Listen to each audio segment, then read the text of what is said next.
Wow, hello everybody. Happy Sunday. Welcome to Dishin Days, where we're serving up a full dish of this week's episodes of NBC's #1 award-winning hit soap opera, Days of Our Lives.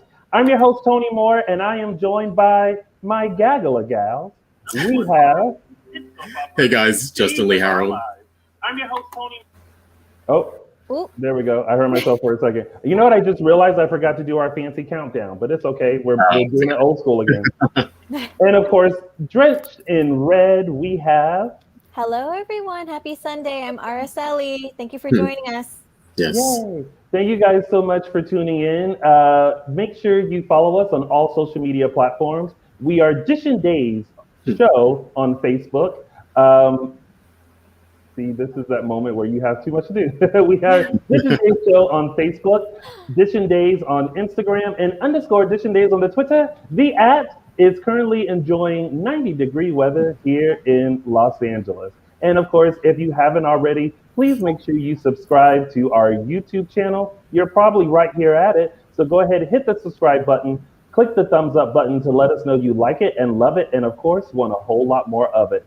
And of course, you can find us on all of your favorite podcast stations. We're on Apple Podcasts, Spotify, Google Play, and anywhere podcasts can be found. Just search Dishin Days and take us on a walk, on the treadmill, to the gym, to the beach, and listen to our wonderful recaps wherever you'd like. And we still have merchandise available. Go to dishindays.threadless.com to get your t-shirt, hoodie, and other goodies live right now. And of course, today is a very special day because we will be announcing the winners of our 2021 Dishin Days Awards. So make sure you guys tune in later, and there might be some special guests popping in to accept their award. All right, you guys. So what did you think about this week's episodes of Days? I thought it was okay for the most part. The highlight was the Dimera stuff for me. Yeah. Other than that, I thought it was okay. Yeah. I wonder if I really wondered out loud if they'd hired a new director with experience with sitcoms. Because man, I had so many moments where I was just like, "Are we sure this isn't a sitcom?" No, it was. I found this week to be very interesting, but me, like you, Justin, I found all the Dimera stuff to be very interesting. Yep. So, let's get right into it. It is now time to start Dishin Days. Dishin Days. We'll get it one day. Bum bum. We said it, and of course, forget it. All right, you guys, let's start with the first major storyline this week. We had the Dimera dynasty, EJ, Tony, Chad, Jake, Gabby, Sami, Kate, and a whole slew of other people who were mentioned. What did you guys think of the Dimeras this week? I was in heaven just as a history person. I was in heaven with the mentions. It took me by shock when they mentioned Steven. I was like, you guys know Steven? And like they mentioned Peter at length and actually like gave some dialogue and had a conversation there. I was like, oh, what's going on here? Like, yeah, it was really, really interesting. Yeah, it wasn't just that they, we went down the Dimera tree. I was like, they have shares? Who's responsible for delegating this? That was very General Hospital. I was like, it was very like Quartermain General Hospital thing. I was like, okay, I'm liking this. You see, here's the thing. I liked the Dimera stuff. This is what I didn't like. I didn't like that they were going against someone. Like I wanted to see them just work as a family and figure out how to take down Titan. You know what I mean? Like take us back to like the old school days where it was Titan versus Dimera, and not like I realized in that thought process, I realized that everything is so internal now. As far as like when it comes to like Titan Industries, they fight within each other, and then with Dimera Industries, they're fighting within each other.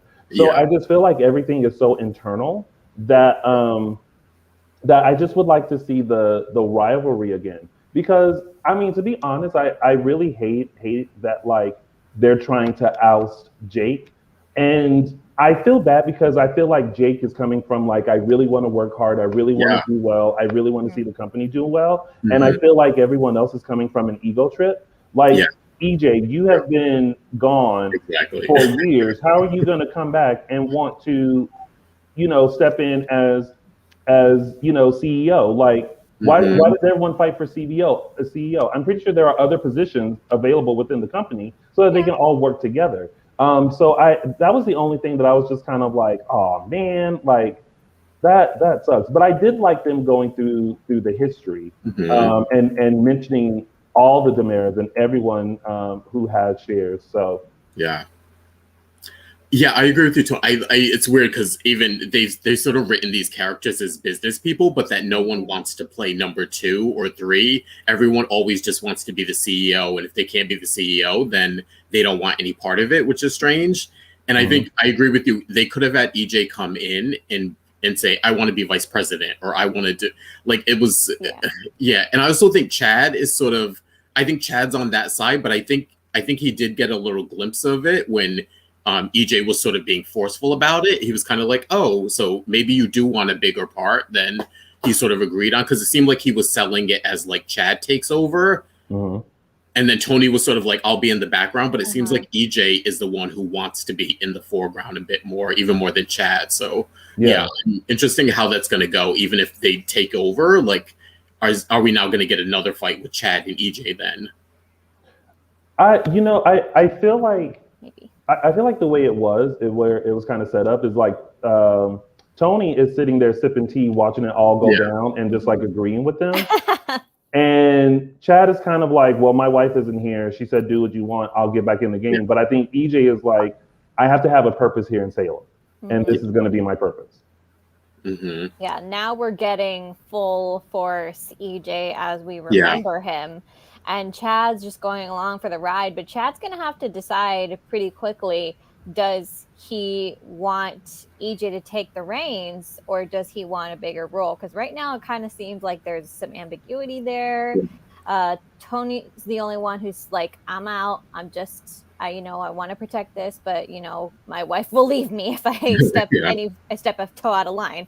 Yeah. So they're just going to have to decide pretty quickly how this is going to work. Yeah. Again, like I'm all for it. I really wish it was more of them working together Mm-hmm. and not against each other.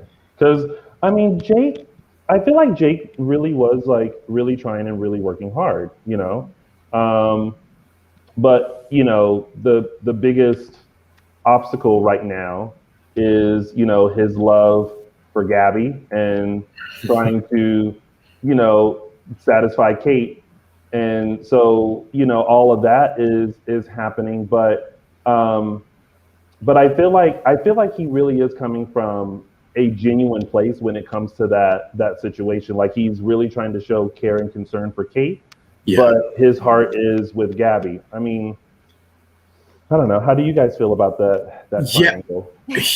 Oh, the triangle. I Lauren Koslow to me is still the standout in this. Hmm. I think the sort of blind thing. I was kind of rolling my eyes when it first happened, but then I think we've seen her sort of Kate get back into her sort of devious Mhm. side a bit, and I think that's sort of been inspiring in her sort of kind of wanting to stick it to Gabby and Chad. I think is really the highlight. I at this point, even though I loved Kate and Jake, I have no interest for them now that it's I feel like the show has moved past that now. So it's Lauren's the highlight here, and the It's only thing that's keeping me Mhm. interested. Yeah.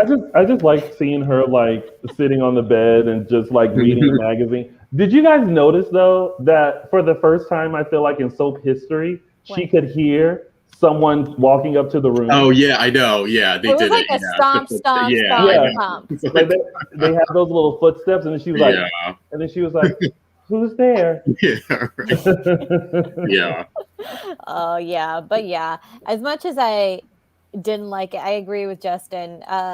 Man, Kate's just loving every minute of this, and it's so Mhm. much fun to watch. I was just like, am I watching a sitcom? Because I was laughing so hard when she said, I feel like I don't want to be needy. Yeah, I know. She's reading her magazines, yeah. Mm-hmm. It's interesting though, because I feel like the way that she's talking and the way that she is, I'm surprised no one has picked up on like.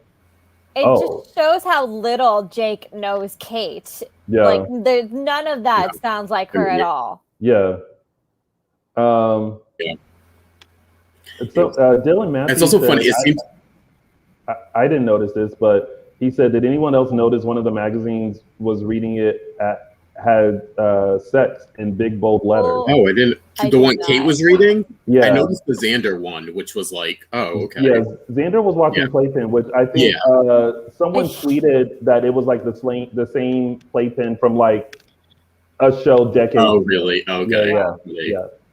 Yeah, with the Kate stuff, I also noticed it seems like they're keeping the people who know her the best away from her. Because notice the only person close enough to her that knows her is really Chad, and sort of they're not having Lucas kind of visit. Like they had that one scene, but they kind of have him doing his own thing. They don't have any scenes with her and Sami yet because I feel like Sami would have picked up on it. Exactly. You know what I mean? They're sort of keeping her sequestered with Jake just to be like to keep this going, and the fact that Chad's the only one who knows her and knows what's going on. So yeah, it's interesting. Yeah. The Yaz moment on Friday when Kate said, I vote I think it was I, right? Yeah, it's I to throw him out and to throw him out, yeah. And she was like, I vote I, and then notice how she like cut her eyes over at them. Yeah. And I was like, was she gonna reveal that she's not blind? Because this whole time, notice that like how they've been like doing stuff thinking she's blind. Yeah. Like Gabby was like, exactly. and he was like, and I'm like, Kate's sitting there looking at them like, I see you. Part of me was like, it's good for her to keep see that and not like turn her head or like give any sort of movement that she sees them or something. Or, it was good work. Yeah. That was good. Yeah. Like I like that. But and again, touching back on like, you know, calling Theo and Steven and Peter and Kristen, like I love that we finally got to hear like little explanations that Peter's not in jail anymore. Okay. He's been laying low for quite some time, and I was like, okay. Oh. Mm-hmm. Are we going to see a Peter Blake return? I know, right? Is that the next? Maybe. I mean, it was just funny watching them go down the line, and Jake pointed out, he was like, "Isn't this the guy that nobody ever talks about? What's up with him?" I know. It's like sort of a nudge, wink, wink. Yeah. We talk about him. Yeah. Also, did you guys, I was yelling at the screen. It was sort of a little bit of like an omission, but I was like, why aren't they mentioning Abe? Like, I thought Abe was going to be like a tiebreaker here because they made it specifically known that the widows and widowers inherit the share and not the children. A lot of people thought it was the children, but then they made a point to say like Johnny and Sydney aren't old enough, but Theo and Steven are. What could have? Well, the only way I think that could have happened is if maybe Lexi transferred her vote to Theo as well. No, but the kids have their own vote. The kids have their own vote. Yeah, and it's been covered before that Theo does have his own vote. Yeah. But but you make a good point, and the only but I'm way saying that like that would have put Chad and Tony over. Do you know what I mean? Because he would have had two votes. So it was like a little bit of an omission. I was like, why aren't that's what I thought EJ was talking about first when he was like, I have an ace in the hole. I was like, oh, it must be Abe because no one would have mentioned that. Yeah. Yeah. Who knows? Interesting. Oh wait, let me look at this. Okay, never mind. I won't mention that here. I will just keep things going. So that's pretty much what happened in that storyline, right? Yeah. Okay. Now we have Gwen, Xander, Dr. Snyder, Jack, Kayla, Steve, Tripp, and Julie. Can we first off give a RIP to Dr. Snyder, who, as quickly as he came in, he quickly left us. Yeah. My exact reaction to that scene was, whoops. I was just like it was so unexpected for me. Like I was like, oh wow, like all of a sudden he's just no longer. And I'm like, okay. Yeah. And I don't know if they had more plans for this character and decided to end it. I don't know. It was rather sort of abrupt. I mean, they kind of addressed it when Gwen sort of he had said he switched the charts or like redid the charts or something. So she felt like that was her out to be like, oh, now we're even. I won't say anything. You won't say anything. We'll go about our way. But I don't know. It seemed like an abrupt end to it. Yeah. It really did. Like, it was just kind of like, it was kind of a iffy thing anyway. Yeah. It was. I'm not mad at it though, because it brought Xander and Gwen into a situation. Yeah. Yeah. I love that I love that he comes to her rescue first and foremost. I love the fact that, like, you know, Dr. Snyder came over and was like pushing Gwen to like do another delivery, and then like told on himself, and then Xander was like, oh no, bud, like, what are you doing? Which then he had a heart attack and died, and he was like, all right, we got to cover this up. But I'm also like, just call the ambulance. Like, now you can tell on him. Yeah. And like and still be in the clear. You don't have to tell on yourself. Or just fake it and be like, he came over to pay a house visit, like he grabbed his chest, and like, you know, like, I don't know, it just seemed weird for them. Like, I understood Gwen's position of like, I can't be found with another dead body, but I felt like she could have also in like the Horton house too. I was like, oh God, like now, you know, you have a dead body now in addition to Laura. So I got that part of it, but I also thought like, oh, she could have, or honestly, he could have just had Gwen leave, and Xander could have said like, he came over to see Gwen. I invited him in. He was waiting for her. You know what I mean? Like, they could have covered that up pretty easily, I thought. Yeah. Oh, it was, talk about a cringeworthy moment when Julie walked in. I know. I thought, what is that? Breathing a dead body.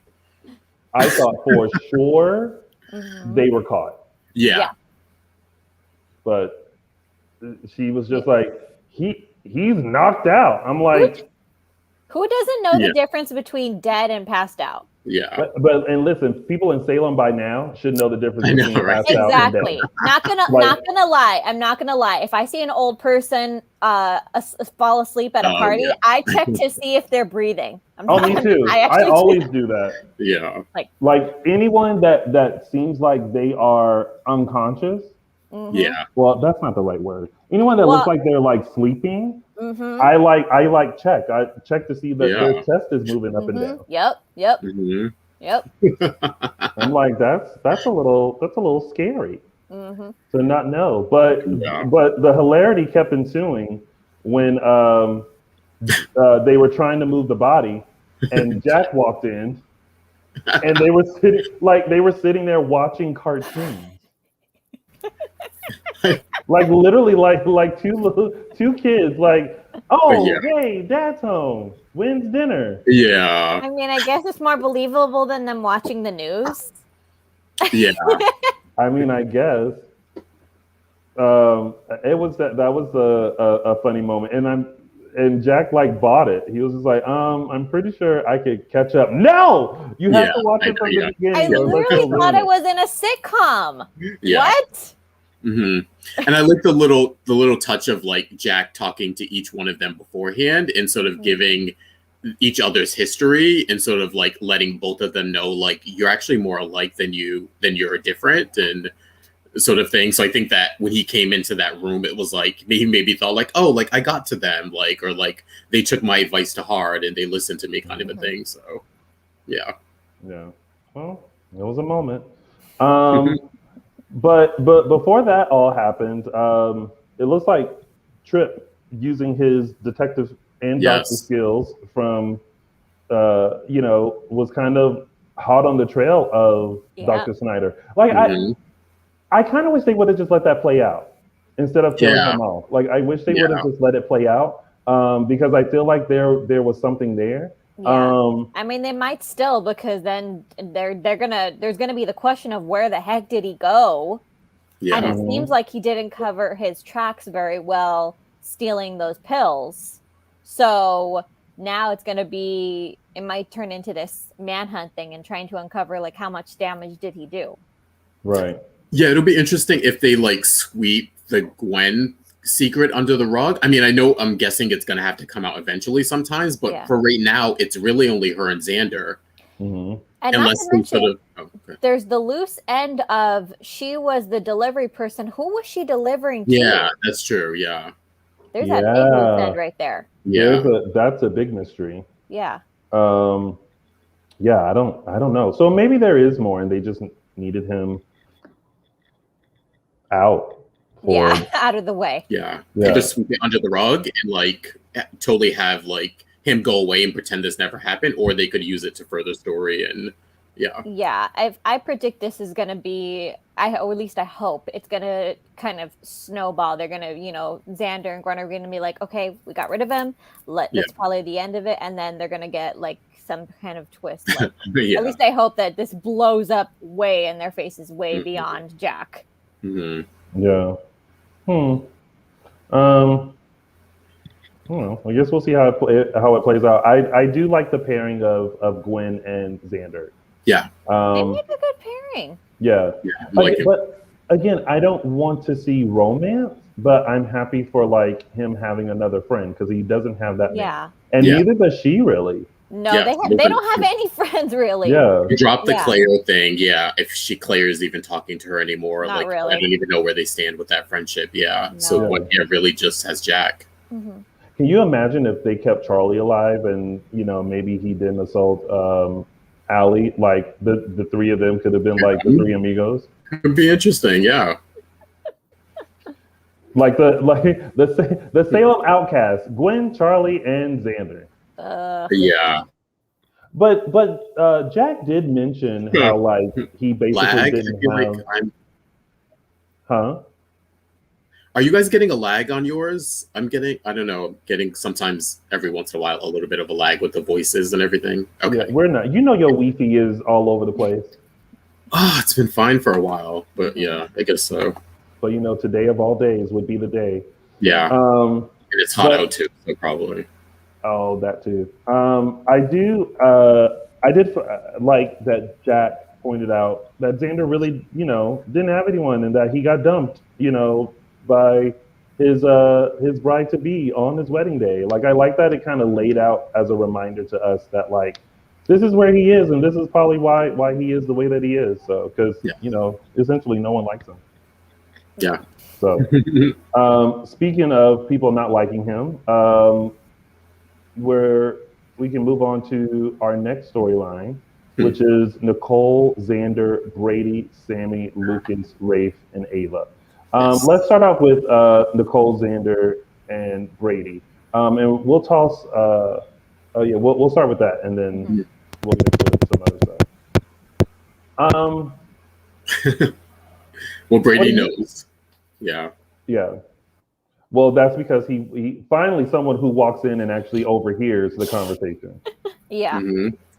Because I thought for sure, I was like, oh, he didn't hear that conversation. And then all of a sudden he was like, no, I heard you say that. I heard Xander say that you guys slept together. I'm also so glad that there's someone else on Nicole's side. Yeah, she needs a friend. Because, I'm sorry, Brady owes Nicole big time. Yeah. For all the crap that he's put her through in the last few years. And he even brought up that he wouldn't tell Eric because he had interfered in their relationship once before. I'm glad that he brought that up. Yeah. Because he's really, he owes Nicole in 10 different ways, right down to she's the one who gave him Rachel back. So he needs to be on her side. She needs somebody else on her side to fix this mess. Absolutely. Yeah. And I like that he wasn't judgmental. Like he was sort of like, oh my God, Xander, but he wasn't judgmental about it. He did it like, she. He was the friend she needed at that, and someone who can kind of run interference with Sami a little bit. I don't know how ingrained he's going to be in the storyline in terms of like maybe with Sami, but at least he'll help Nicole. Yeah. Wait, who will help Nicole? Brady. Yes. And I think she needs that because I feel like she was kind of starting to spiral a little bit at the fact that like she was having to keep the secret and she was having to deal with Xander. And even though she's a tough cookie, still, she needed someone to kind of confide into and like get that, off her chest. And I'm glad that it was Brady because I think now he understands why she's doing what she's doing, and maybe now she will he'll just like go with it or or whatever because no one is down for Xander being there.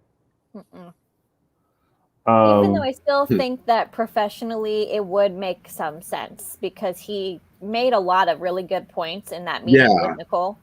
Yeah, I don't mind him working. I think that's a sort of a good place for him. Like, I think he doesn't need to be blackmailing her, but I think it might be a really smart move to keep him on. Yeah, I mean, I think so too. I just think it was the history that was in the way. So yeah, as long as he doesn't check her emails. Also, did we get this?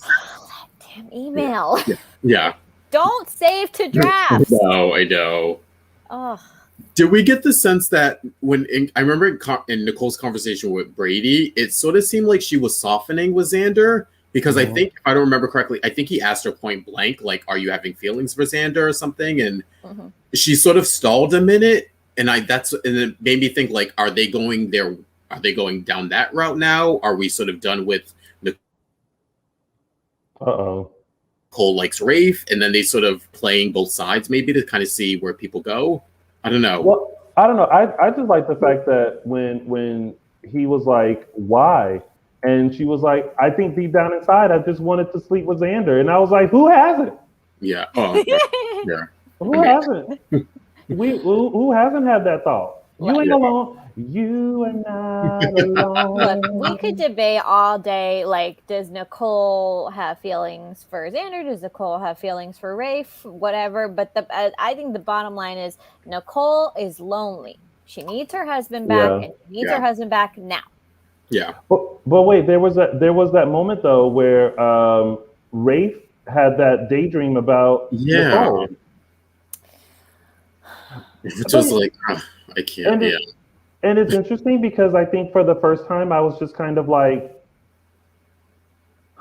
maybe I'm more so for Nicole and Rafe rather than Ava and Rafe. I still like Ava and Rafe. Yeah, me too. I don't like it. You know what? Everybody has that moment with certain friends, like, well, what if kind of a thing. And sometimes that just manifests itself in your dreams. I hope nothing comes of that. I hope it's just a thing of he's concerned about Nicole. She's on his mind and it manifests itself in your dreams. You can't control your dreams, people. This is very true. It is the deep conscience, your deep conscience that gets the best of you, I think. That's why sometimes you wake up and you're like, why'd I dream that? Because you was thinking it.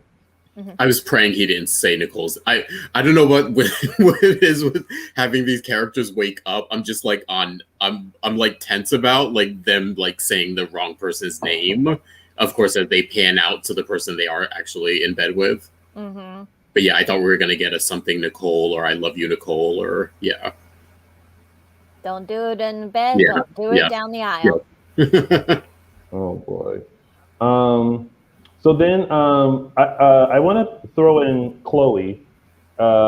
Wait, hold up. Before I do that, let me just make sure.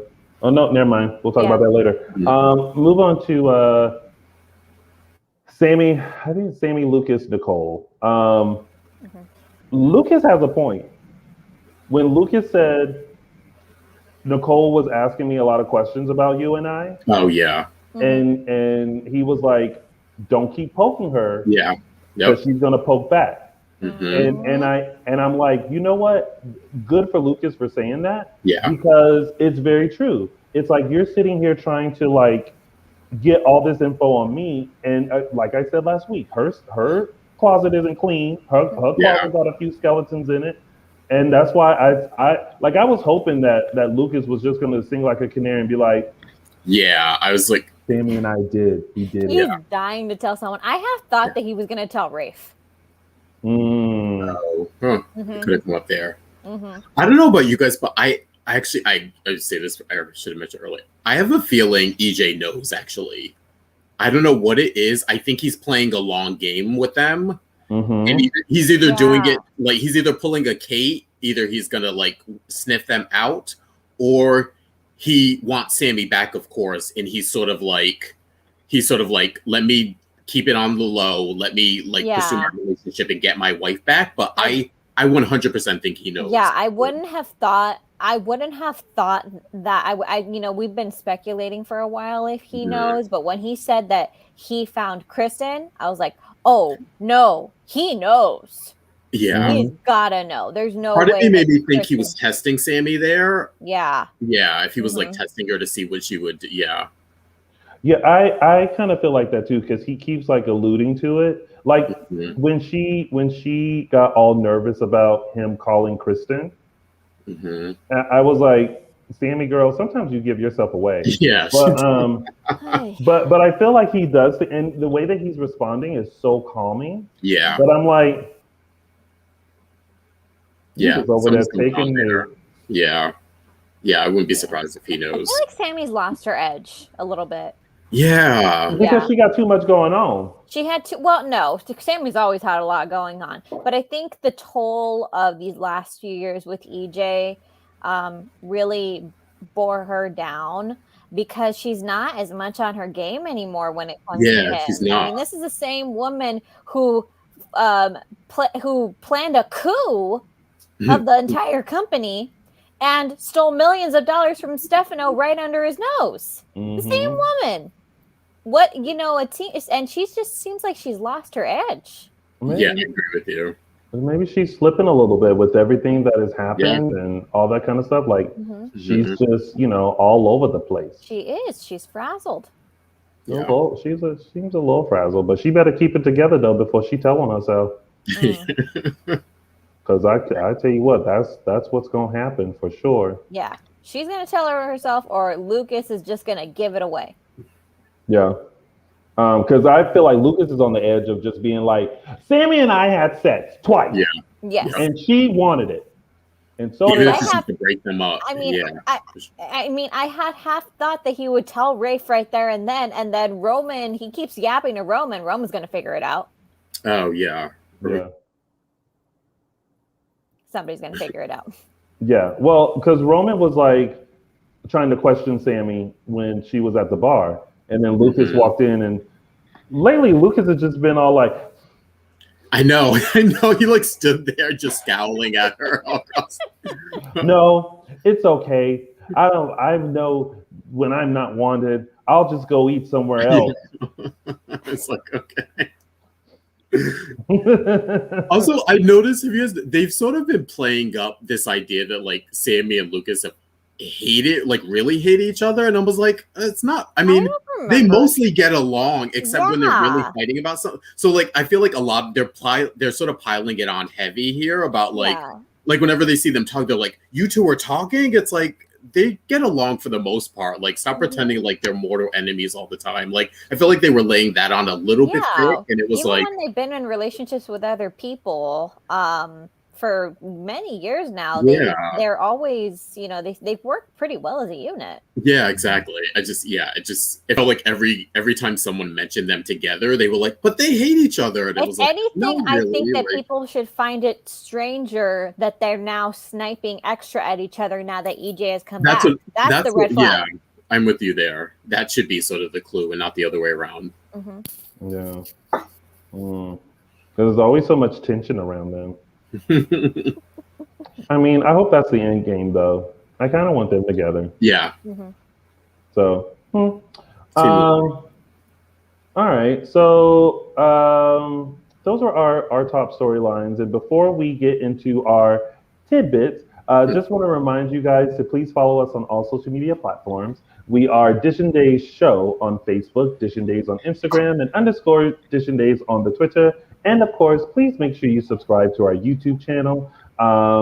Hit the thumbs up buttons, share it. That way you can, come in and join us every Sunday to talk about the week of days. And of course, always buy merch. Okay.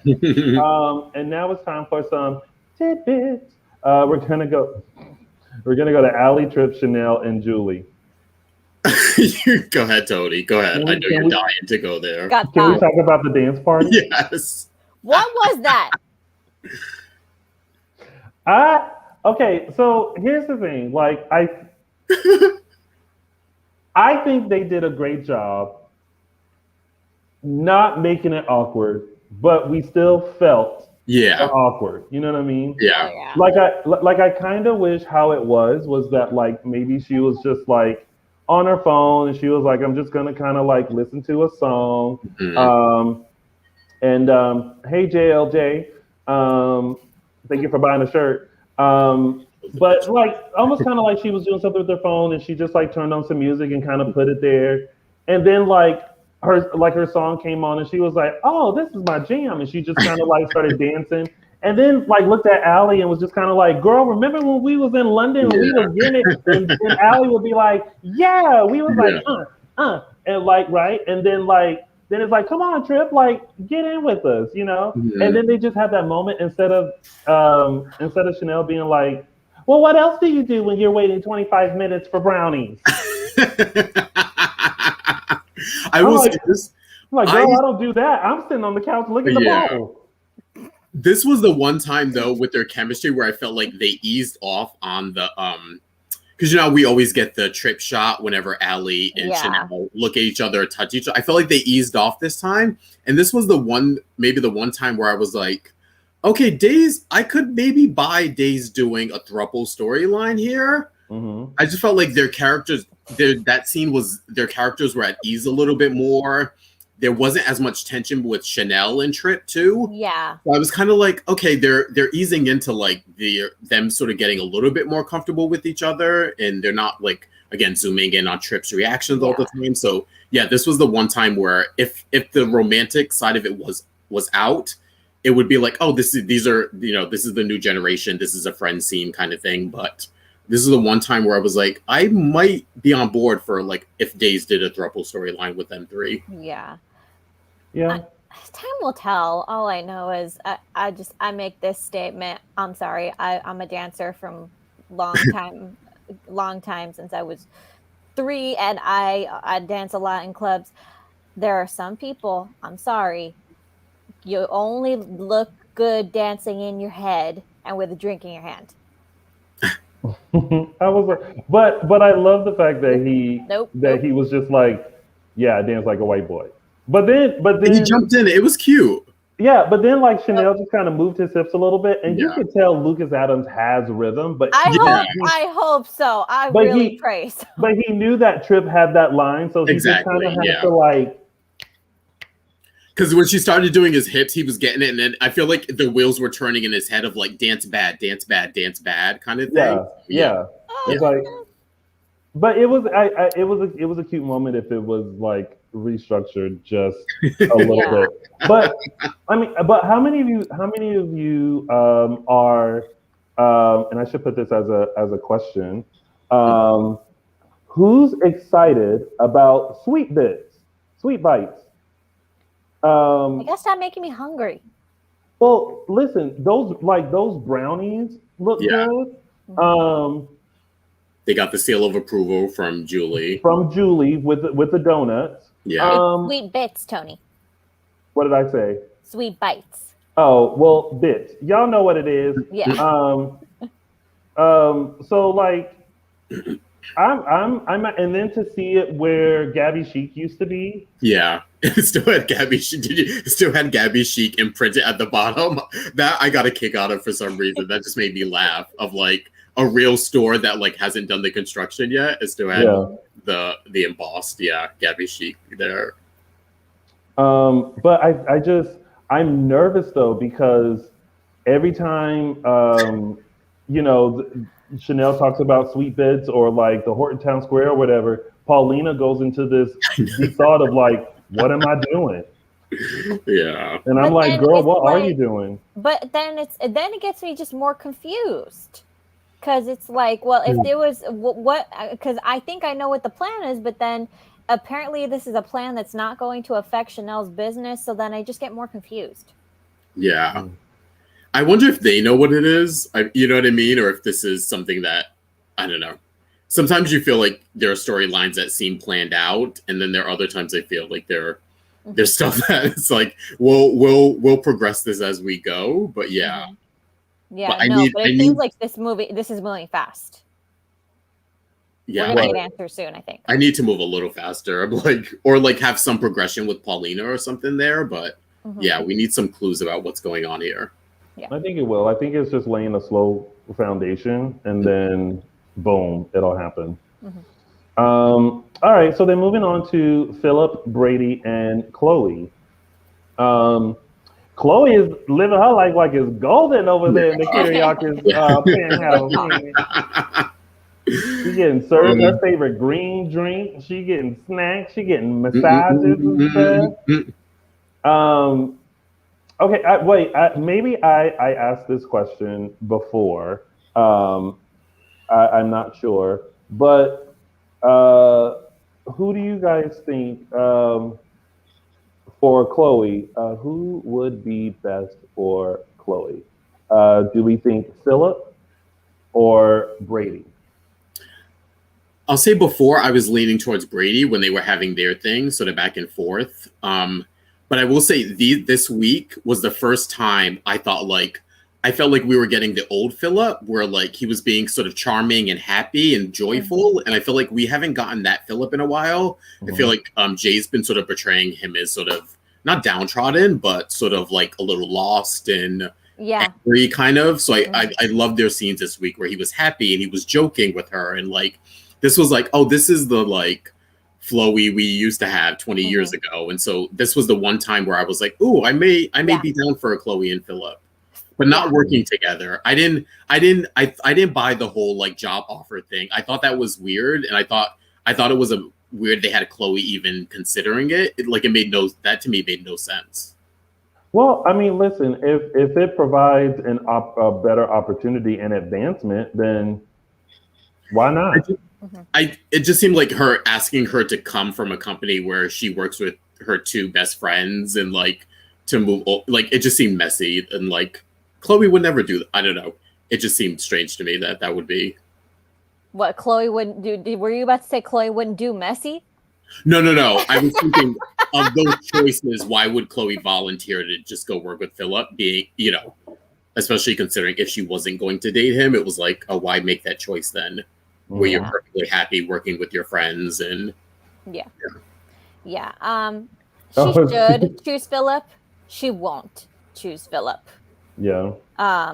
Because she never has before, no matter how many times Philip puts himself on the line.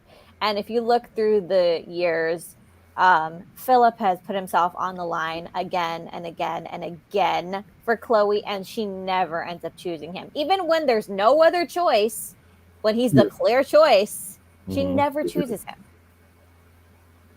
him. That's a good point. She should choose him because he's literally on his hands and knees begging at this point, but she won't. I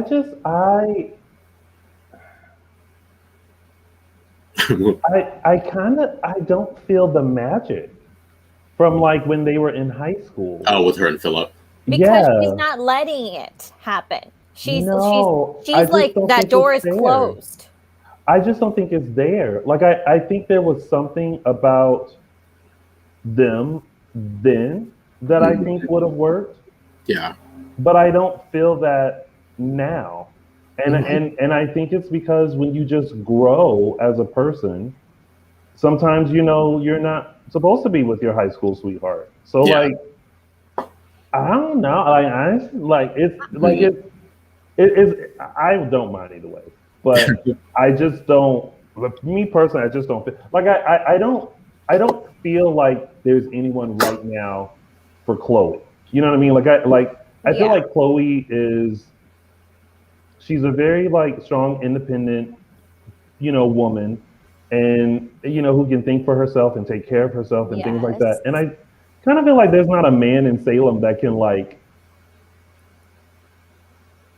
match her. Yes. See, funny you said that because I remember they gave us the little nugget of her and Stefan once before. Yeah. And when she said that, I was like, oh yeah, that's right, you were with Stefan.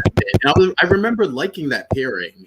And I remember, like, you just saying that now, Tony, made that pop into my head of like, I kind of like them together. And yeah. But like, I would agree. Like, bring in someone new for her and stop going back to the well of Brady and Philip and Yeah. Like I just feel like we didn't get a chance to like see that grow. Yeah. So, I don't know. So we shall see. And then last but not least, we have Paulina, Abe, Roman, and Lonnie. When I get that feeling, I want TMI, too much information. I could hear Marvin Gaye as Abe walked into the pub like, hey, I got some last night. I was just kind of like, Paulina, Lonnie is not your girlfriend. Yeah. You can't go over there and be like, oh, look at the babies. I had sex with your daddy. Yeah. No, like I was with Lonnie, like, nope. I tried to stay out of that. And then Abe coming over and kind of trying to explain it. And then she's like, yeah, Paulina's here. She told me y'all done did it. Like no one wants that at their doorstep. She got twins. Yeah. I would have been just as fine with listen, me and your dad are getting close. We're dating. How do you feel about that? I didn't need like we had sex. It was good, girl. Like I didn't need any of that. I will say this. The one thing they have been doing with the storyline I'm appreciating is they're recognizing the awkwardness of it. Mm-hmm. And I feel like soaps, a lot of times they hand wave that stuff away of when people have, siblings have been with the same person or people in the same family have been with the same person. Like, I like the fact that they're at least acknowledging it of like, is this weird for you? Is it weird if I date a woman's sister who I had a baby with? Like, this may get I like that they at least addressed it. Well, and it helps that Lonnie's mother isn't a character on the show and she's not around kind of a thing. And and it's not that Abe hasn't had complicated relationships before. His last relationship with Eli's mom, that was awkward and should have been rightfully awkward at the time. But that was like, they're like, it's that thing that I said last week of, when you have two professional people who seem like they would work well and seem like they have so much in common that they were like, oh, these two just automatically are going to be together and that works out well. Whereas Paulina came in like this big wave of fresh air and Abe was like, oh, this is not something I've seen in a while. And he's like, hey. I mean, I liked that camaraderie that him and Roman had. Like, hey, I did like that. It's been a while, but guess what? I'm gonna leave you with one word: Malibu. Was it Malibu? Okay, I could not hear what he was saying. I didn't know if I thought it was Malibu. Yeah. He said he said like, Malibu. Yeah. But I was like Roman. I was like Malibu. I was like, is that Malibu the drink? Meaning, like, that's what they drank to get it on? Like, I was like, wait, so MeWorld 2 says it was Marabou. That's what I thought it was, but I was like, I don't know what that means. What is that? Okay. I didn't explain. Anybody in the chat? Everyone said it was Marabou. But that's what I thought, but I was like, I don't know what Marabou means. So I thought, okay. See, this is the part where if James Lott Jr. was still in the Marabou is chocolate. Oh. So he's see, Abe, you're going too far. I can't with this. Is chocolate really? That means we're going. That means you say that to Roman though. I don't know. That's already TMI. Yeah, exactly. I'm trying to figure out why he said that. I'm like, oh, hold on, nope. Chocolate. Is there another meaning for that word? Basically, what he's saying is the nightcap that he had with Paulina was as good as eating chocolate. Oh Lord. Yeah. And you know, there's no better feeling than chocolate. There are things that I could say, but I'm like, oh my gosh. Cha cha cha. So yeah. So anyway, well, that was your week of days, and it was like marabou for me. All chocolate. This is like old auntie and uncle. Like, keep that over there. Like, I'm good. Like, it is very much. I don't need the details. Yeah. No. Well, now we're going to go into our favorite part of the show, which are our segments, and we're going to start with mine, which is Tony's official 3 Snaps Award. All right, so y'all know I love a little detective work. And you know what I love more is a presentation and a board. So when Gabby whipped out her board to figure out all the votes that she needed in order to keep Stefan in as CEO, I said, come on, because y'all know me, I'll go to the board. Real quick. So Gabby Hernandez and her whiteboard, you get Tony's official 3 Snaps Award. I love that. So funny. That was a good one. All right, and now it's time for Those Were the Days. This week's segment of Those Were the Days, I'm taking you guys back to June 25th, 2010, where we said goodbye to a beloved character, Miss Alice Horton. This is when they sort of capped off her dying storyline with her funeral. And I remember this week was really great because we got so many like old clips, and Alice Horton has been a staple since the 60s. And we even had Marie and Bill come back, which was great to see. But yeah, it was just a great time to sort of honor not only Alice Horton, but also Frances Reed, who had passed away previously from Days. So yeah, taking you back to June 25th, 2010, where we said goodbye to Alice Horton and Frances Reed, respectively. And those were the days. It's beautiful that memory coincides with all this talk about Alice's donuts this week. Mm-hmm. Yeah. Really nice. Yeah, it was good symmetry. Yeah. And now it's time for It's a Gift. Alrighty, everyone. This week's It's a Gift. I tell you, this read like a sitcom. It really did. And the moment really, like, kudos to the cameraman, because the way this just pans out and out, and we're not going to tell, and he can't see, and now I see socks. Oh, gosh. Yeah. And then, oh, look, there's the head, and there's the feet, and nobody's noticing that there's a head and a feet. And I didn't pick up on like Xander taking his shoes off so that if Jack saw the shoes, he would think they were Xander's and not Dr. Like, I was like, oh, I didn't get that the first There's time. a head on the other side. Yeah, well, I mean, yeah. But yeah. I was like, oh, that was clever. Yeah, so kudos to this sitcom moment.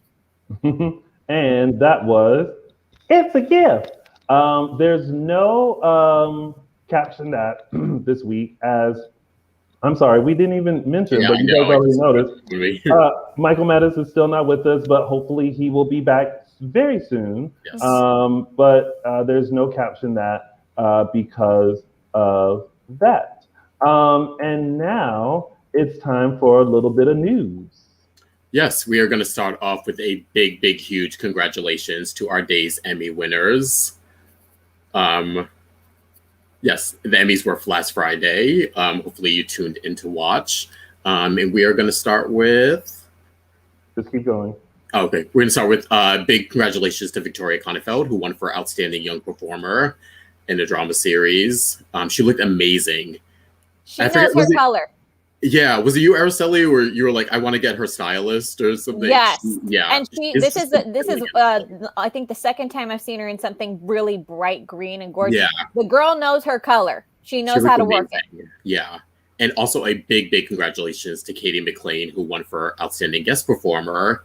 And Katie also made history at the Emmys. She won her 3rd Emmy for 3 different roles on 3 different soaps on 3 different networks. So Katie made Emmy history for coming in and taking over the role of Jennifer Horton Devereaux. So congrats to Katie and Victoria.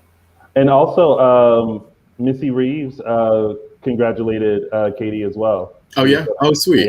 Yeah. Nice. Yeah. It was a good night. Yeah. Next, we are moving on. We want to offer our condolences and prayers to a friend of our show, Mr. Eric Martzoff. This past week, I believe it was Sunday, Father's Day, he actually lost his dad. And I believe earlier this year, if you remember, we covered it. He also lost his mom. And you can go to Eric's Instagram page where he did this really loving, sweet tribute to both his parents and included some photos of them throughout the years. And it was really sweet and a really great tribute to them. But we are sending definitely our prayers and condolences to a friend of the show, Eric Martzoff, for the loss of his dad. Yeah. And on a much happier note, now that things are lifting and we are getting back to in-person fan events, we are bringing you info for Starstruck fan events. They are starting off with their Celebration 2021 series in my hometown, Providence, Rhode Island, the weekend of August 28th to 29th. Those who have never attended, it's everything from meet and greet, cocktail reception, dinner and dance party, weekend brunch to cap things off. And those in attendance are Eric Martzoff, Victoria Konefeld, Judy Evans, Matt Ashford, Brian Datillo, and oh God, why am I blanking? Because it's right there in your face. I know, Billy Flynn. I once kept saying Chad Flynn. I was like, no, that's wrong. Yeah. Yes. So all information you can go to, all tickets and information, you go to StarTrekFanEvents.com. Nice. And also, Starstruck's fan events have a number of events that are happening all throughout this year. They also just announced January 2022, they're selling tickets for Jekyll Island. And some people like Marcy Miller and Stacey Hyduke will be there. So you guys make sure you go and check out StarstruckFanEvents.com to gather all of that information. Before we get into our awards, let's see what is coming up next week on your favorite soap opera, Days of Our Lives. Do I stand a chance with you?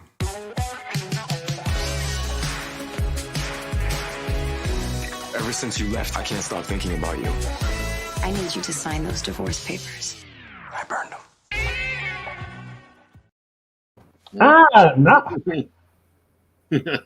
What did you guys think of the preview? Okay, we're getting like romance heavy. Yes. Okay, with the couples. I'm a little scared, to be honest, for Sierra's return.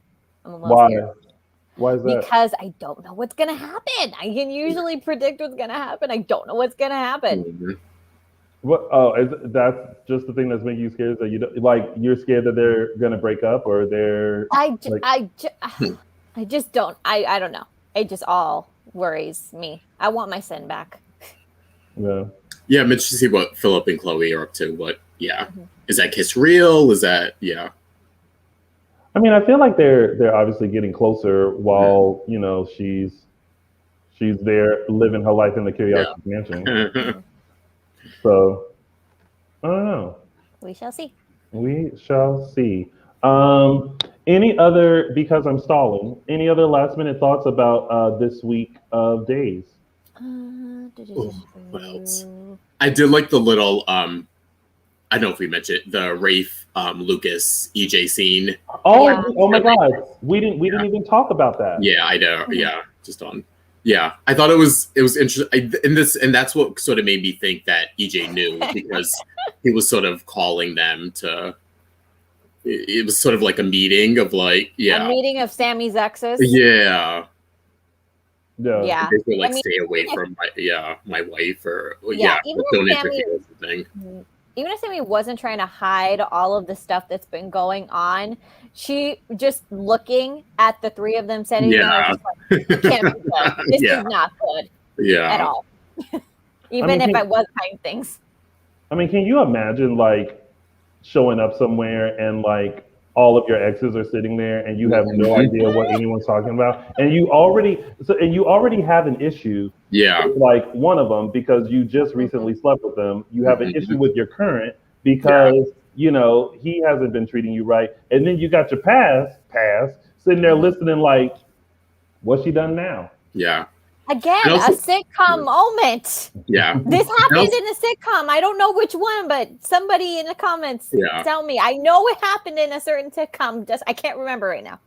Yeah, and it wasn't that long ago that she slept with Rafe, you know, before, of course, EJ came That's back. true. Like, so even I don't think they're going there, but it was just that idea of like, oh God, like I was with Rafe not too long, but 2 years ago maybe. Does before he know? she Does he know about that? That's what I'm wondering. He may not even know about that. Yeah.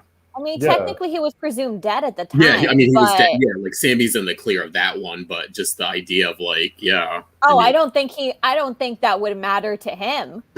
If he was dead. Yeah, I don't think that would matter to him. I mean, yeah. If it was a random person she dated, maybe not. But if it was, since it was Rafe, maybe, maybe that would, Well, someone did mention that this week that like she had slept with Rafe, and that's what. Oh, it was Nicole, I think. Yes, and that's what broke up him and Hope. Yeah. Which I mean, wasn't really true, but yeah. Oh, that's right, because they were already. Yeah, they had broken up. Yeah. Yeah. So that's all very very interessante. But I'm loving the cast integration with getting everyone involved and pulling people from different storylines. People aren't so segmented anymore. Mm-hmm. It's really nice. Yeah.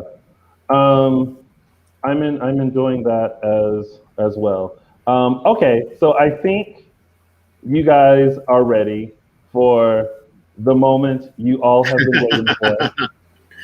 I feel like I should do a bear with me kind of a moment, because there's a lot of buttons that are about to get pressed. Yeah, I know you got a lot going on.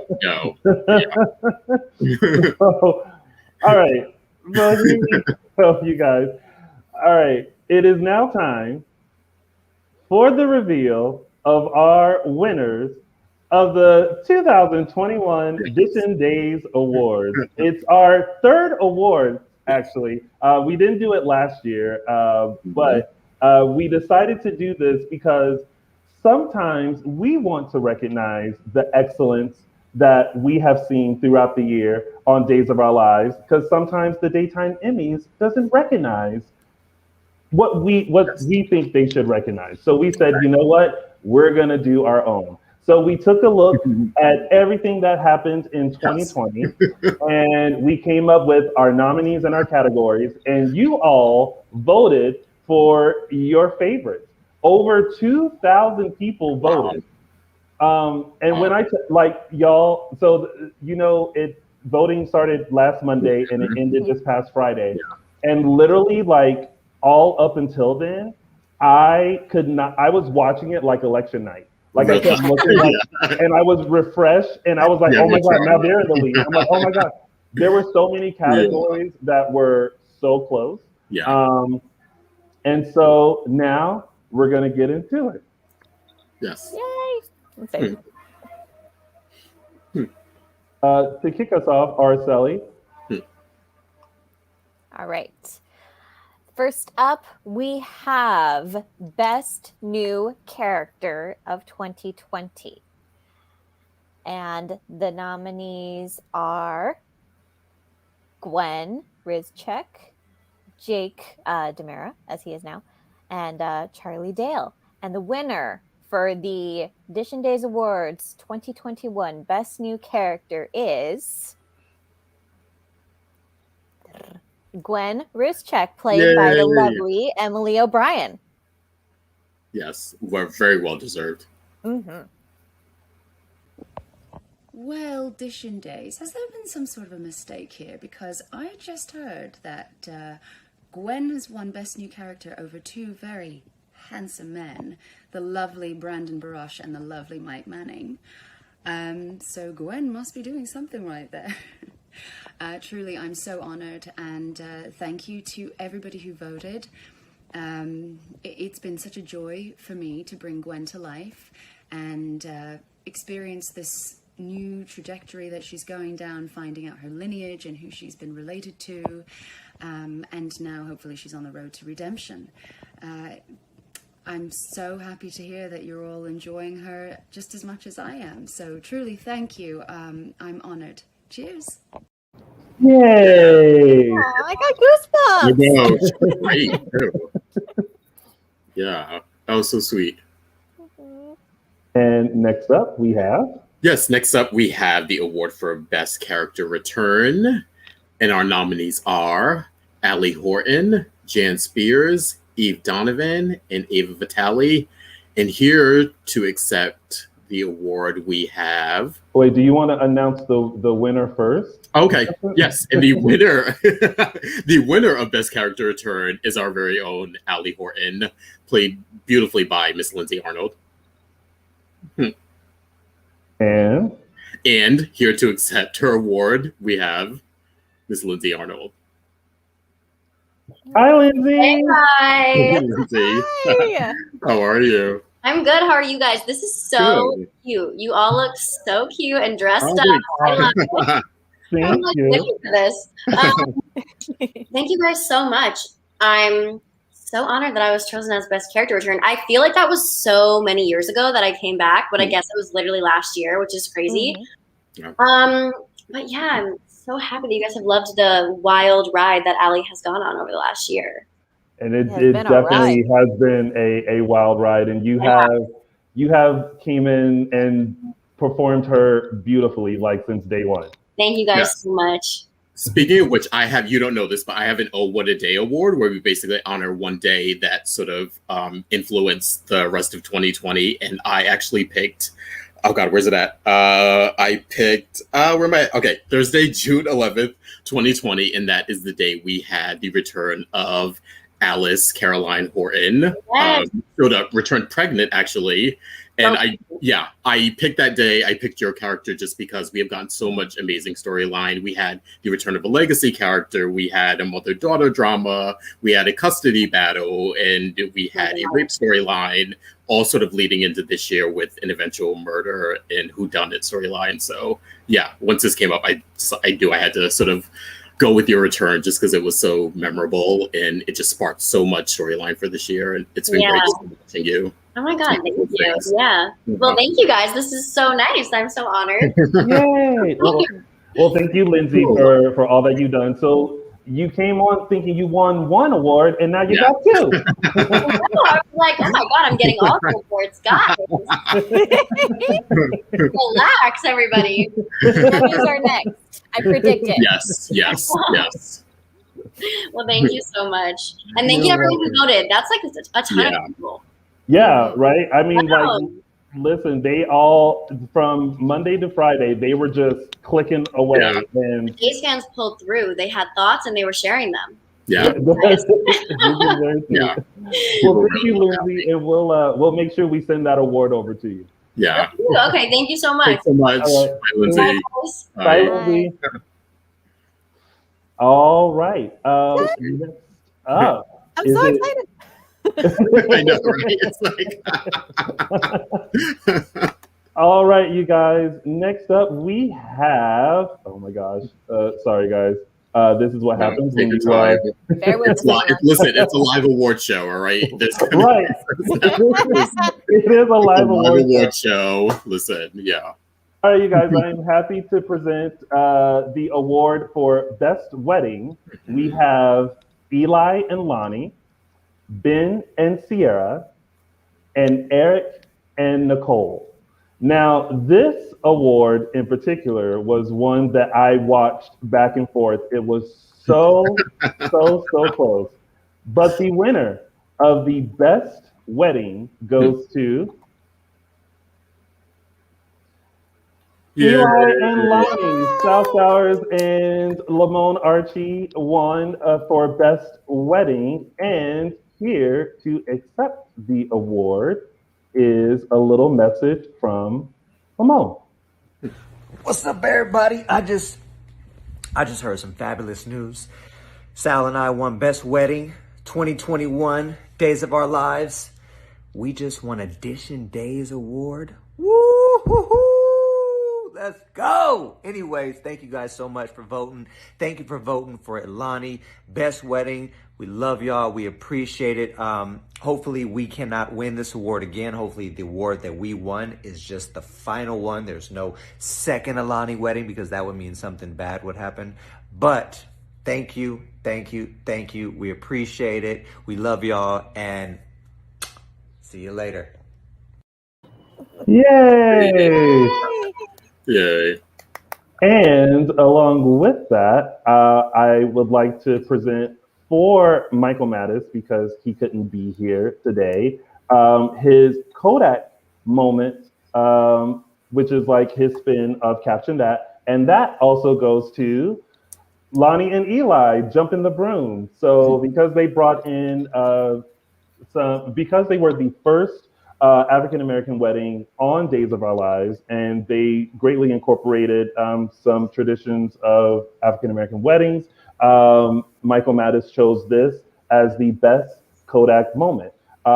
If you guys want to go back and hear more details about the Ilani wedding, you can check out our interview with Lamone, Archie, Sal Stowers, Vanessa Williams, and James Reynolds as they discuss the wedding right here on our YouTube channel. All right. We are just whizzing through these awards, aren't we? Go ahead. All right. Next up in our awards show, we have the Best Couple of 2020. And the nominees are Eli and Lonnie, Xander and Sarah, Ben and Sierra, and Eric and Nicole. And the winner of Best Couple goes to Sierra and Ben, Victoria Konefel and Robert Scott Wilson. Oh, my heart. I'm so happy. Victoria Konefel is winning all of the awards this week. So I'm thrilled. She's taking it all. So congratulations to them. And next up, we have Araceli. Oh, me as well. Yeah. We also have, this is my special award. So, as I love my gifts, I was trying to figure out who was the most gifable character. And I just couldn't hold it in when I looked back, and I was like, Miss Sarah Horton, you have had some moments this year, and it wouldn't have been possible without the fabulous acting of Miss Lindsay Godfrey. Love her to pieces. Yeah. And here's a little clip as to why she has the most giftable award.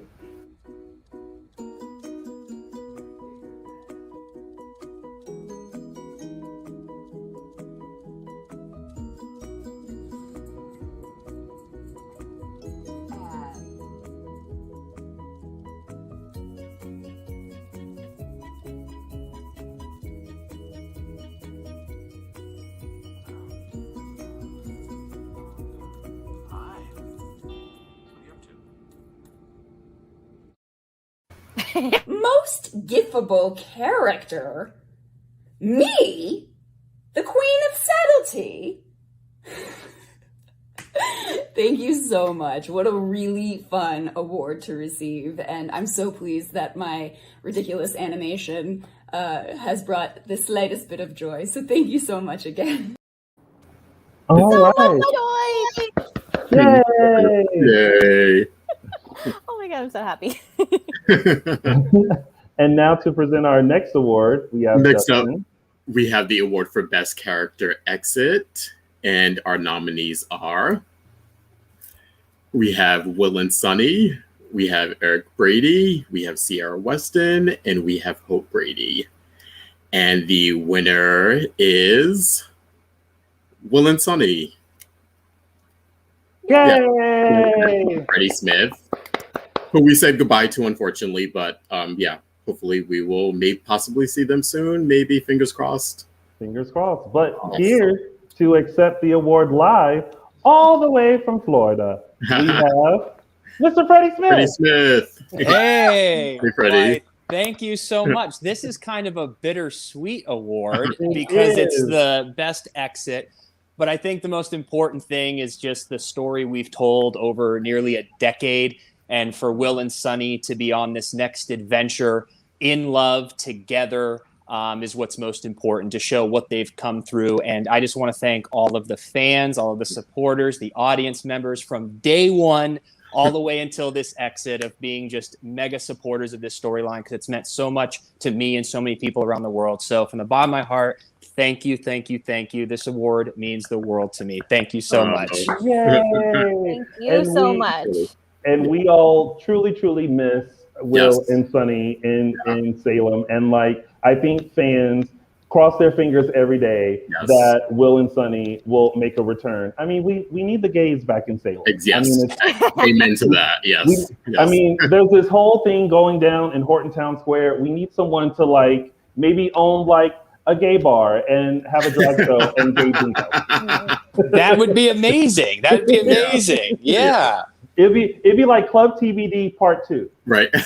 Exactly. Still unnamed after all this time. Yeah. Well, Freddie, it's always so great to see you. And thank you so much for always popping into the show. And we hope that everything is going well for you down in Florida. I'm sure everyone is keeping up with you and Alyssa through the Freddie and Alyssa show. Yes. So thank you so much for all that. Are you doing okay? You guys are good, right? Yes, this is our second day in our new place. So I we're still getting everything Nice. organizing. Yeah. So it's been quite the journey. But yeah, thank you to all of you for just always having a wonderful show and always thinking of me. I really appreciate it. Of course. You are loved. You are missed. Anytime. Yeah. So fans, if you're watching, go ahead and start tweeting and letting them know we need a Will and Sunny back please. Yeah. in Salem. And you know what? We'll work it out. You're in Florida. We'll work it out. It's fine. Yeah. Technology these days, there's many options. It's amazing. It's amazing. Well, thank you, Freddie. And it's always good to see you. All right. Thank you so much. Take care. Thank you so much. Bye, Freddie. Bye. All right, you guys. And now it's time for the Snaps for Life Award. Yes. And this is given to, y'all know I love to snap and all that stuff, and I've been doing it all year. But the people that I felt deserve the Snaps for Life Award in 2020 is Ron Carlivati and the writing team for ensuring that during a pandemic, we had Days episodes all throughout the year. They didn't run out, and they kept going, and we had amazing storylines while we sat in our homes trying to figure out what was going on. They kept us entertained. So Ron Carlivati and the writing team, you get Tony's Snaps for Life. Aha. All right.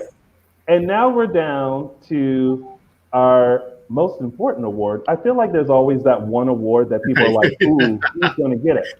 To end the show with, right? Yeah. End the show.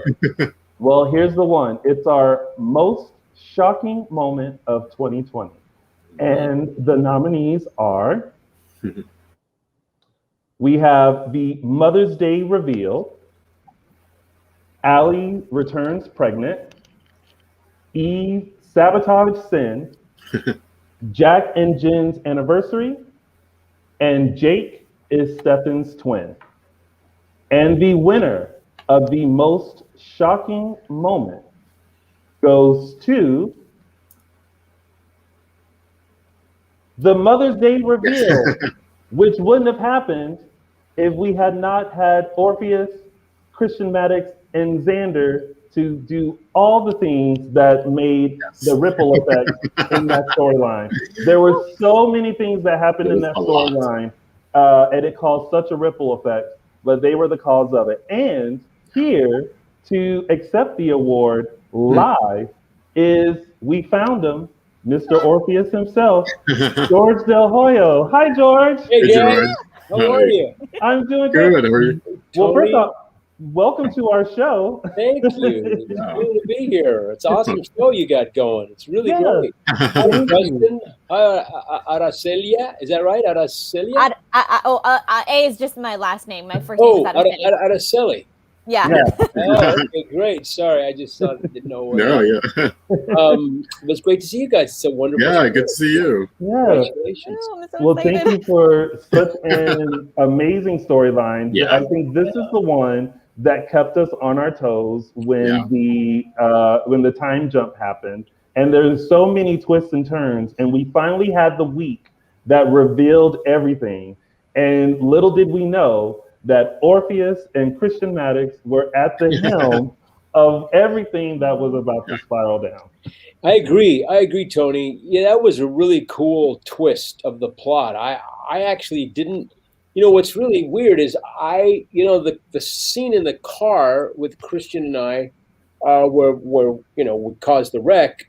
I had no idea what was going on. I did that months before. Like they said, come in and do this thing because we have to do some car stuff, and we have the set, and we have to do all the car stuff because there was some other car things, as you recall. And so I said, yeah. So I showed up, and we did that like in an hour or something, and we shot that. And I thought, well, that's weird. I'm driving, we have an accident, and all of a sudden, my son's drinking. I'm handing him the bottle. I couldn't figure it out how it all worked. And then later, I started reading the scripts leading up to that moment. Yeah. And I go, oh, I get how this works. And it was so great the way they strung out the false narratives of who was responsible.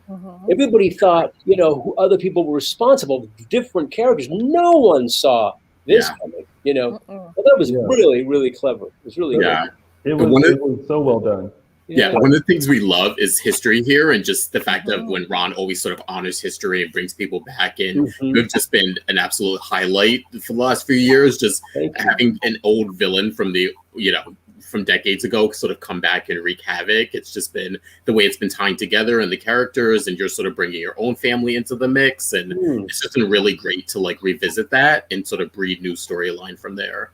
Absolutely, Justin. So all this stuff going all the way back? Well, you must have been like a kid or something, right? Yeah, kind of. Yeah. Like the early days of my soap watching. Yeah. So many people sort of become soap fans watching soaps with their mothers when they're kids. You know what I mean? And you just kind of are in. Yeah. But my mother told me, because we're immigrants from Uruguay, and she said, I think I learned to speak English watching As the World Turns. I hear that a lot. You hear that a lot. Yeah, people. Yeah, it's on the TV, and you sort of. You're sitting there ironing, and in your house with your home, and you're going, and you're trying to put it together. And there were no subtitles in those days, but they, the words start to mean, you put it together. So I see how that. So it's kind of fascinating. Yeah. But thank you. But no, I agree with you about the return. And listen, this is great because I didn't. The Emmy didn't go my way, but this is a cool consolation. Nice. We're glad. We're glad. And see, this is always next year. Yes, and this is the whole reason why we start this. It's because sometimes we feel like, wow, they should have gotten the Emmy. So we this is our version of the Emmy. Yeah, that's awesome, you guys. That's awesome. Well, a lot of well-deserved people won, so that's cool. Yes. But it was fun to be a part of it, and this is great, and I really appreciate it. And I'm glad you guys, because I agree with you. I mean, I think that surprise should have gotten a bigger kind of notice, because I think that was really good writing. I mean, everything from the time jump to us thinking it was one way and then it ended up being another, and your return, it was like that week was just like, we were just like, kids in a candy store just taking it all in. Trying to figure it out. And being like, what, to finally have a visual of what happened, because before then it's just, Adrian died this night, and all this stuff happened, and then it was finally revealed, and it was like, no one expected any of this, and you all played everything so well. Thanks, buddy. I also think, and some people disagree, but I think the time jump was cool. I think that coming in and wait, a year past what happened, and then finding out was cool. Yeah. Oh, we love it. Yeah, we're big fans of time jump, and we the really only reason we couldn't include it was because it happened in 2019. I know, that was the one thing. The only reason we couldn't include it. That's good. Yeah, that's excellent. Yeah. we really wish that they would have kept you and Christian Maddox, Brock Kelly, who plays your son, because we felt like there's stuff there, and I feel like one of the things Days is missing right now is a really good villain. Yeah. And I feel like we haven't had that since Stefano, Joe Muscalo, may he rest in peace. But we haven't had that person who comes in and consistently terrorizes these families. And I feel like Orpheus puts a different fear in them than Stefano did, and it's a completely different energy. So like, I wish they would have kept you guys on. Well, yeah, and I love the family, and the daughter. I think that whole thing is interesting. The lawyer daughter. I agree with you. I was thinking about this just yesterday about Orpheus, and I mean, I think that he'll be back. He was left bleeding on the floor of the. He's not dead, so there's always But I think what's cool, if you think back to the original, and Justin, you would maybe remember this.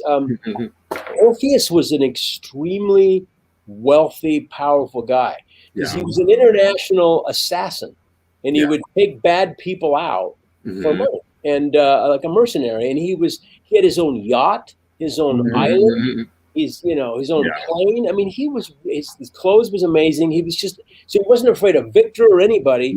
And I think that's a cool thing to have a guy like that, if they could, restore some of that power, because I mean, it just allows so much more possibility of manipulation, and also because they've written him in such a great way that he's so cerebral and so he just like he's playing chess on a different level, and I think that's a cool thing, asset for the character. Hint, Ron. Absolutely. I think they've created a great character, and I'm grateful they brought him back. In fact, when I found out, because I've been doing many things in the interim all these years. I mean, my daughter is now 35, and the first time I did the show, she was just born. Oh wow! Back in the 80s, 87. So she was born in late 86, and so 87 I was doing this, and I remember thinking, this is so great. I have a long-term job, so I can support my family and my new baby. And so all those years later, I guess it was maybe 4 years ago when they first called me back, and I've been back 3 times since. But I was literally shocked. I went, what? I've never played something 30 years later, And it was great because I got to bring all of the things that I learned in 30 years, all the life and all the things as you mature and grow, so you bring more of your own experience in humanity. So that was a really great thing as an actor to do. So I'm grateful to Days for giving me that opportunity. There are no fans like soap fans, and over 2,000 people voted for your character's big moment this past year. So congratulations. Thank you, Araceli. Thank you, everybody. Tony, Justin, Araceli. What? That's a beautiful name. My full name is Araceli Enriqueta Aviles. Oh wow, it's all beautiful. Thank you. All right, you guys, thank you so much for inviting me. Of course, thank you so much, George, for coming on, and we hope fingers crossed, that we see Orpheus terrorizing Salem once again very soon. Yeah, we shall do it to the best of our ability. Yeah. Okay, you guys, take care. All the best. God bless. All right. Thanks, George. Take Bye, care. George. Bye. How awesome is that? Oh, so sweet. Yeah. Of course, we also have a quick video from Brock Kelly accepting the award. Oh. Dishin Days, wow. Thank you. From the bottom of my heart, 2021's most shocking moment award. That's crazy. I mean, all the shocking stuff that happens in Salem, and you pick mine. So thank you, Dishin Days. Thank you, Orpheus, for dragging me into the craziness. Thank you, Jordan, for making me crazy, and my little David for being the catalyst for the whole ordeal. And Adrian, of course, for being in the wrong place at the wrong time. Thank you to the writers for writing such an incredible storyline, and thank you to the fans, of course, the fans. So thank you, Dishin Days. I really appreciate it. I'm honored, and I love you guys. Yay! Yeah. That was a good one. Yeah. And this just in, we have a little clip from Mr. Paul Telfer, and I say this just in because this whole time we've been trying to get it in, and so right now it's uploading into our system so that we can listen. Live award show, folks. Live award show. Listen, a bunch of moving pieces. So Tony's got a crew over there with him. They're running around, stage hands and back. Yeah. And by crew, it's just me. It is just me. I'm watching this spin. I think it's coming. It may take just a little bit. Let me see what some of the see what some of the fans are saying. Congratulations. Yeah. Everyone's like live guests. It's been so great to see people again. Yeah. Oh, I love that. The world's opening up. People are busier now. I know. Yeah. Yes, they are. Oh my gosh, this thing is still. I don't want to move on until like we. Yeah, no. But it does look like everyone is enjoying the awards so far. Absolutely. And we have only one more award to give away. But before we do that, I do want to thank you guys so much for all of your participation. You guys definitely came through and voted for your favorites. Absolutely. This definitely always isn't easy because there's so much that happened. And so I'm just glad that we were able to bring this to you all. And now accepting his award is Mr. Paul Telfer. Hey Tony and the Dishin Days gang. As you can see, I can't come to the studio to collect our awards. I'm at the Dog Beach in San Diego, lucky me with Carmen. But yeah, I just want to be incredibly grateful for this incredible recognition over the mother reveal. And I'm proud to share this award with those other terrible people, George and Brock, seeing as they really caused all this. And hopefully one day I'll get proper revenge on them. All right, cheers guys, thanks so much. I hope to see you all in person soon. Yay, live on the beach. Yeah, this is why we were waiting. We interrupted, Paul's beach day. There's terrible reception at the beach. Guys, just so you know. Paul, who was that behind you? Yeah. Right. No, it's so cool. So grateful for everyone being able to come on and do this. And to close things out, we have one more award to give away. All right, guys. This award comes really from the bottom of my heart. This we have dubbed the We See You Award.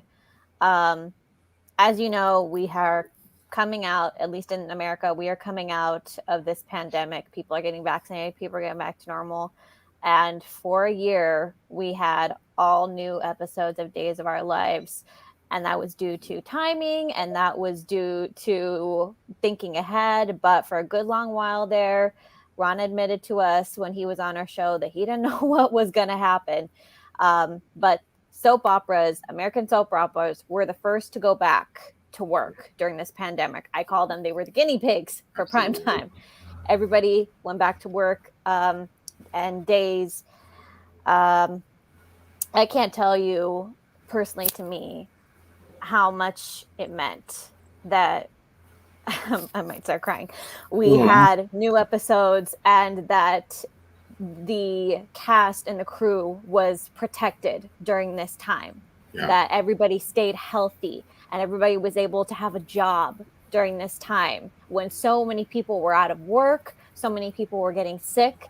And so this year's We See You Award goes to Real Health, which was responsible for the on-set health and safety of all of the cast and crew who continued to work during the height of the pandemic in December and January. Was particularly bad here, and they kept our people safe. So thank you to Real Health for that. Absolutely. Yay. And that, ladies and gentlemen, are your Dishin Days Awards. Yay. Congratulations to all the nominees, all the winners. Thank you you all for voting. And of course, thank you to Justin and Araceli and Michael Mattis for helping me put all of this together. We did it, y'all. And you, Tony, for the effort. Guys, you don't know how much work went into this. Yes. Especially on the back end for Tony here. Now that, it was a lot of work. A lot of skeptical about doing it at first, but it sort of came together. It came together very quick, but came very successfully. Thank you, Tony, for all of your hard work. You were a rock star. Thank you guys so much, and thank you to everyone who sent in videos and popped in live. Thank you, Freddie and George and Lindsay, for popping in live. Thank you, Lindsay Goffrey and Lamone and Paul and Brock and Emily for sending in your videos. Like, as when the winners came in, I was like, "Hi, you want to come in?" And so they were really cool about it. So thank you guys so much. All right, that's it, y'all. Yes. That is our show. Whew. Yes, all right, we made it. We survived. We made it. We did. So Justin, before we head out, let the folks know where they can find you on that one social media platform. Yes, on that one social media is Instagram. You can find me on Instagram at Justin Lee Hareld. Araceli, where can they find you? The folks can find me on Twitter at Tia323Araceli. And you can find all of us on all social media platforms. We are Dishin Days Show on Facebook, Dishin Days on Instagram, and _Dishin Days on the Twitter. You can also find us right here on YouTube. Be sure to subscribe to our YouTube channel. Also, you can take us along with you on any of your favorite podcast stations. We're on Apple Podcasts, Spotify, Google Play, Amazon Music, wherever you can find podcasts. That's where we are. We will be there. And also, don't forget to show your love and support by going and purchasing our merch. We have shirts, hoodies, and some stuff coming up as soon as I figure out how to fix it. So go to dishindays.threadless.com. And of course, to find Little Old Chocolate Me, you can find me on all social media platforms at Lounging with Tony.